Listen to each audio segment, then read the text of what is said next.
So, Steve, you're talking about a complete and utter occupation of this country, are you not?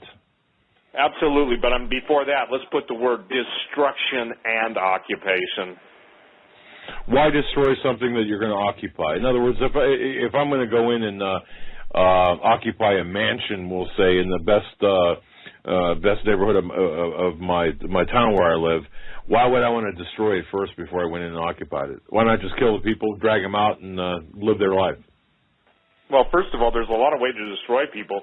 First of all, Doug, neutron weapons, of which the Russians have plenty of, a neutron weapon does not destroy by a fireball, and it does not destroy by a blast wave. It destroys by intense neutron bombardment, which kills cells. And basically, you set a neutron weapon off, and everybody's dead. All the people within the blast radius of the, depending on the kilotonnage or the megatonnage of a neutron weapon. And I interviewed, when he was alive, Sam Cohen, the inventor of that. Okay. And he said, Steve, it's a perfect weapon to use because there's no destruction of stuff, just humans. Okay. All right. So, all right, I got you. All right. And by the way, it's a human advancement, Russia back to the future, and it's the whole thing about the Russian bear arising. It's human events. You know, it's amazing. I'm telling everybody, the day of talk radio entertainment is over. A bunch of firefighters, let me tell you, this is a neat compliment. A bunch of firefighters in Colorado who noticed the anomalies, they found a new accelerant in some of the fires. This is not public knowledge, so we'll make it public knowledge. And according to the firefighters, it's either phosphorus or sodium base that adding water to it, and if you go look at, what happens, when you add water to some of these things or take the water away from some of these things, the bottom line is they're saying they found a new gelatinous accelerant that they've never seen before. And the more water they put on it, now these are firefighters, Doug, okay? And they said they have to listen to us because even they see the official party line as being BS, okay? And they're now calling your show, they're calling it Radio Free America. I thought that was kind of funny. And they're calling the shows that Hawk and I are on the same thing. They say, yeah, we got to listen to you guys to get Radio Free America. But I think that's fascinating. Men who are on, and women whose lives are on the line, battling to save people's houses, and yet no one's asking the question, how are these things starting? I've caught so much crap, even from people, well, it's just a combination of the that's why we got eyewitnesses talking about Russian Havoc helicopters. And, oh, by the way, everyone, if 2 and 2 be 4, and 3 and 3 be 6, then, I better not go because I could make something really funny out of that whole thing. But the point being is that you better understand something. There were those fires not present. And then I put up a news story on my website. You guys probably saw it, too. Al-Qaeda encourages, their adherents to set fires in the Northwest. And I told everybody I was physically in Glacier Park when I saw the guys. I know that I saw them. And they basically, obviously, one of them was sure going to the bathroom a lot in 20 minutes in a restaurant, back and forth, and they saw me watching them, and one guy got nervous, and I'm just sorry, Doug, I wasn't quicker on my feet. After I left and I put 2 and 2 together, it was too late. I did call the FBI.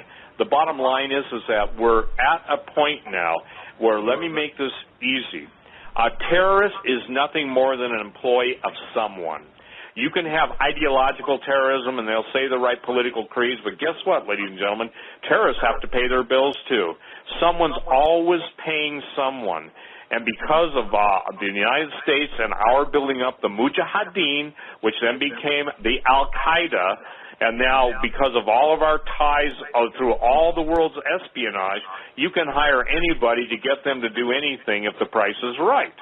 So remember, the idea, and here's the biggest issue that we've got to get everyone to see tonight.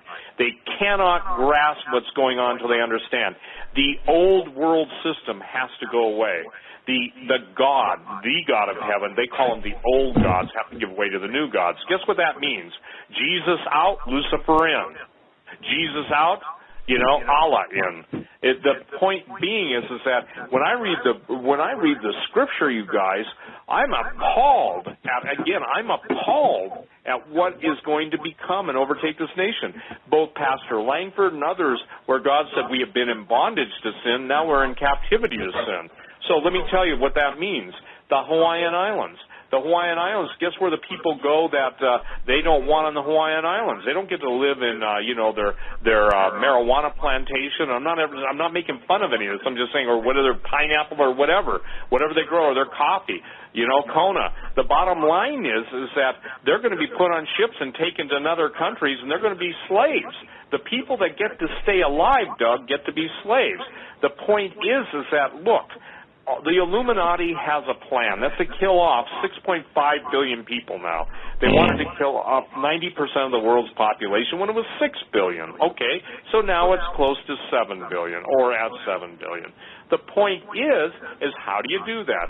That magic three-letter word called war. But war is in heaven first. War is on earth. War is in the financial arena. War is in the home. Every day I hear of men and women fighting, men and women divorcing, kids turning their parents in. You probably have seen that story. We're seeing total war on all fronts. And Jesus, I understand. I'm not Jesus, but I understand why he wept. Seeing what would come, not just to Jerusalem being destroyed in 70 A.D., that was horrific, but looking down through the ages. Probably the thing that encouraged his heart is knowing there would be people that would accept him. But when Jesus asked the question, and I asked the Lord, here's how I pray. I say, Father, your Son asked the question, when the Lord returns, will he find faith in the earth?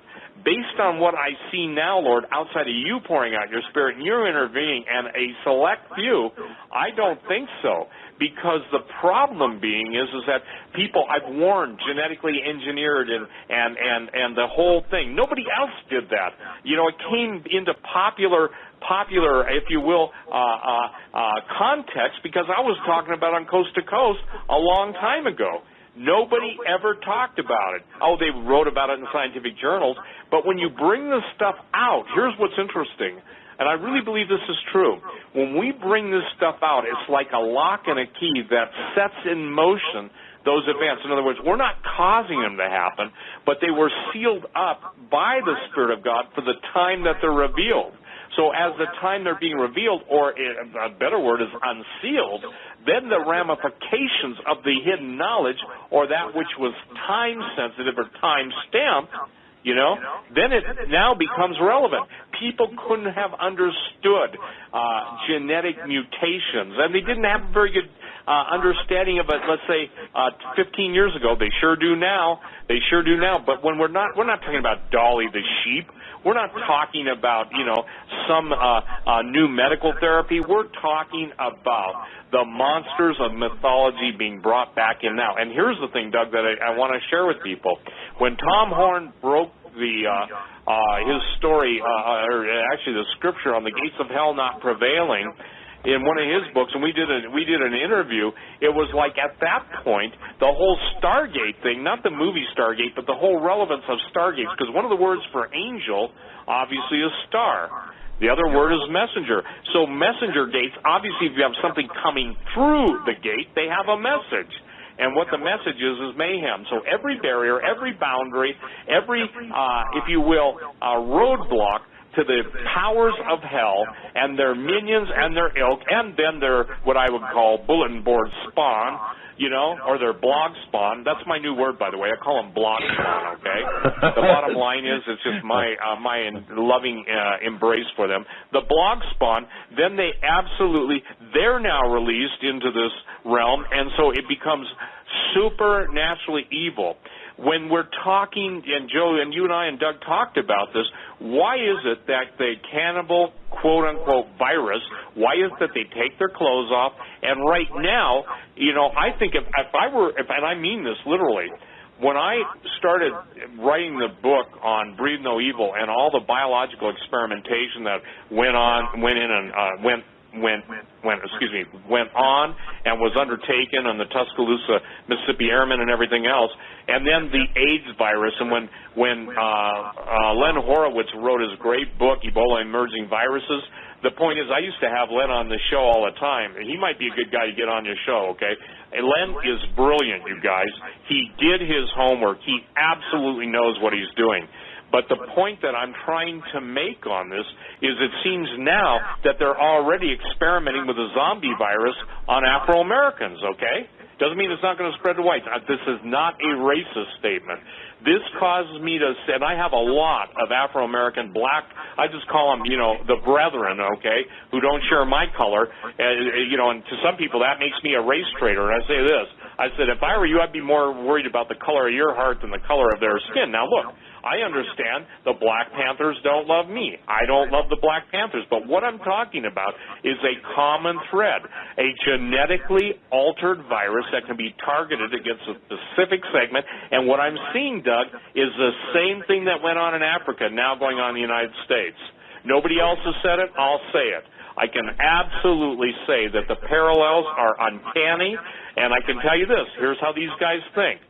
And I had a very sinister man tell me this once. He said, Steve, he says, we don't really have to come up with new ways of killing people.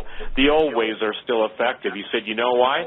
He says, people are still stupid, and as long as they remain stupid, our efforts will succeed. And they said, you can go ahead and try and warn them. He said, because by the time you try and warn them, you'll understand.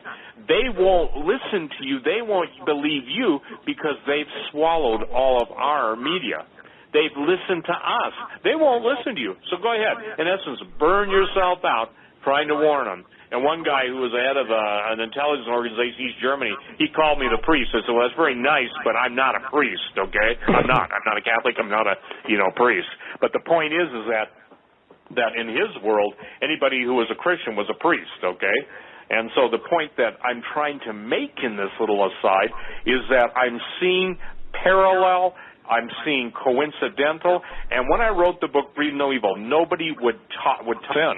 Somebody says, oh, that's just easy believism. No, that's just the beginning. That's the hardest decision anybody will ever make in their life. And it's the easiest, too. It's easy to make it. But once they make it, obviously, God will move heaven and earth. And I've said this before, Doug, we have lost track of eternity so that the only thing that matters is the immediacy of our current situation. In other words, am I fed? Am I having enough this or that? Are my needs met? Are my vacation requirements met? Vacation? Yep. I got news for you. The day of vacations are coming to an end. Yep. Are my TV shows on? Am I having a good day? Am I feeling bad for myself? Am I, and that's part of it. The slothfulness. Here's another one. I want to answer this one email on the air because I get this probably 25 times a week. Okay, in the event we do go to war, do you think we should do as Jesus did and allow the demons to kill us without a fight? Jesus did not allow anyone to kill him. He said, "No man takes my life; I lay it down." Or do you think it's okay to take a life in this battle to protect family? Absolutely. Self-defense is a mandatory requirement of the Scripture. Paul said, if any man doesn't provide for his family, he's worse than an infidel. For God to deny self-defense would be to sanction suicide. And that's why, Doug, I believe a false, errant understanding of self-defense. Look, even the disciples had to sell their cloaks and buy a couple swords, okay? Paul had to travel with a sword. There were really bad people in Paul's day, but Paul determined nothing was going to stop him until God told him, Paul, your time's up, time to come home. And so, this thing about pacifism, I don't know if you guys saw the biggest story, I believe, was that the DHS has been partnering with churches, and the churches, especially, I think 20 black churches now, are asking their parishioners to turn in their guns, okay? Yeah. Well, I think one of the greatest crimes that has ever happened is that the idea of self-defense and personal responsibility have never been linked. I can tell you point blank that the idea is simply this. If the Second Amendment goes, you go. And somebody says, well, what are you going to do? I said, well, by the grace of God, I intend to resist evil. Do I believe that I can overcome a hellfire missile from a drone? No, but Jesus can. and until I'm done, they can't take me with a Hellfire missile or a sniper's bullet, or in your case, Doug, blowing up your car, or in my case, sending teams from Buffalo.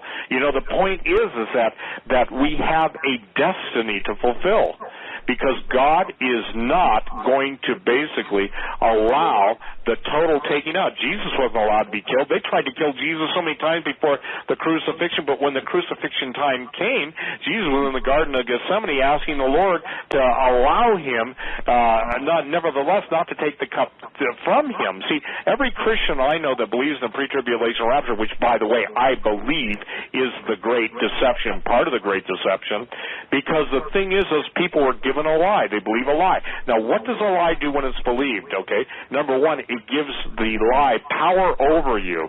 Number two, it changes your perspective. Number three, it causes you to let off your guard. Number four, it provides an unrealistic expectation. And number six, and maybe even number 6 and 7, is it gives you a hope that isn't real, and it gives you a disappointment when it fails. Now, I've never said that in that order before, because I've never dealt with that in that issue before. The issue with the rapture isn't to argue with me and give me your proof text, because I can give you as many as you give me. It's to take it to Jesus. It's to be faithful unto the end. Why does Jesus say, to them that overcome will I give a crown? Okay, well, it's different than overcoming. And by the way, you guys, the greatest slaughter in the history of modern-day Christendom was in China, when the Chinese Christians embraced the pre-tribulation rapture, and the prophets went around telling them not to worry, and guess what? They needed to worry. They needed to heed the words of the real ones, and as Watchman Nee said in his book, he said, it's that they failed to heed the true prophets of God and listen to the lies who promised them the easy way out. If someone tells you you're going to go through it tough, if they prepare you to go through it tough, it's like boot camp. It's like training, and that's what the churches have failed to do. That's why when God starts to judge, I'm telling you this, you couldn't get me within 100 yards of a church with a lukewarm pastor. I don't want to be there. I don't want to be there when the people finally figure out they've been lied to. I don't want to be there if God chooses in that specific instance, and I certainly wouldn't go there if the church is saying, turn in your firearms to be good citizens, you know? What about citizens of heaven? What about having a responsibility to your fellow men to make a difference and to help them? And by the way, I'm no bleeding heart liberal. I'm probably the antithesis of that, but neither am I a neocon, a conservative, a Republican. Those words all make me vomit, because it's part of the same paradigm. It's two sides of an evil coin. And ladies and gentlemen, either get a death one way or death the other. And I like what somebody had a battle cry, no king but Jesus. That certainly doesn't make the liberals happy, but you see, everyone's looking for a political solution still. When I hear a Christian tell me they're Christian, then that they just can't wait for the guy running against Obama to win, and even the Ron Paul people. I said, I love Ron Paul's stand on the economics. I was trained in the Austrian School of Economics. I read Rothbard. I read all of the different, even guys like Gary North and oh good night, so many of them for so many years. But the point being is that we're in a time period unlike any other. Jesus said there's never been a time like it, nor would there ever be another time like it again. And except the days be shortened, there be no flesh alive. Yet for the elect's sake, those days are going to be shortened. That's why everybody turns, they go to work on Monday, and it seems like you jump from Monday to Friday to Sunday and just to go start the whole thing over. Where's the rest of the week? It's gone. Time is speeding up.